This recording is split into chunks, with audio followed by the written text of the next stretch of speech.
ল'ৰাৰ এই চাৰিটা অভ্যাসৰ প্ৰতি অতি সোনকালে আকৰ্ষিত হয় ছোৱালী। পণ্ডিত হোৱাৰ উপৰিও আচাৰ্য চাণক্য এজন মহান শিক্ষকো আছিল। তেওঁ কোৱা নীতি গ্ৰহণ কৰি জীৱনত সফলতা লাভ কৰিব পাৰি।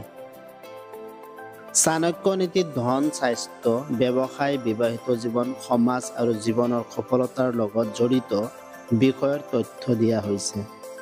যদি কোনো ব্যক্তিয়ে নিজৰ জীৱনত এইবোৰ কথা গ্ৰহণ কৰে, তেন্তে তেওঁ সফলতাৰ নতুন উচ্চতা লাভ কৰিব পাৰে। চাণক্য নীতিত আচাৰ্য চাণক্যই পুৰুষক এনে কিছুমান অভ্যাসৰ কথা কৈছে যিবোৰ নাৰীয়ে বৰ ভাল পায়। যদি পুৰুষৰ এনে অভ্যাস থাকে, তেন্তে মহিলাসকলে তেওঁৰ ফালে আকৰ্ষিত হয়। আজিৰ ভিডিঅ'টোত আপোনালোকক পুৰুষৰ এনেবোৰ অভ্যাসৰ বিষয়ে ক'বলৈ ওলাইছোঁ। প্ৰথমটো হ'ল আনক সন্মান কৰা। আচাৰ্য চাণক্যৰ মতে আনক সন্মান দিয়া পুৰুষক মহিলাই ভাল পায়।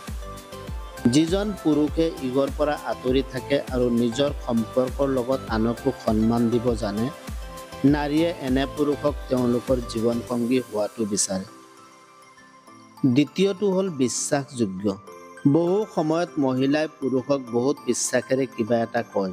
সেই আস্থাক মনত ৰাখি যদি পুৰুষে সেই কথা গোপনে ৰাখে, তেনে পুৰুষৰ দ্বাৰা নাৰী অতি সোনকালে প্ৰভাৱিত হয়।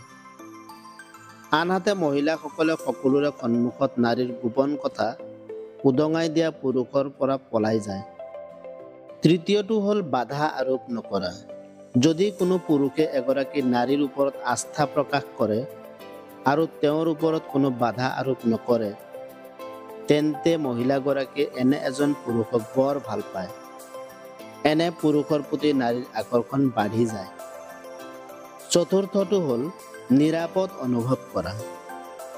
যদি এজন পুৰুষ শক্তিশালী আৰু পত্নী বা প্ৰেমিকাক নিৰাপত্তা অনুভৱ কৰায়, তেন্তে মহিলাসকলে তেওঁক বিশ্বাস কৰিবলৈ আৰম্ভ কৰে। মহিলাসকলে এনে পুৰুষক আজীৱন ভাল পায়।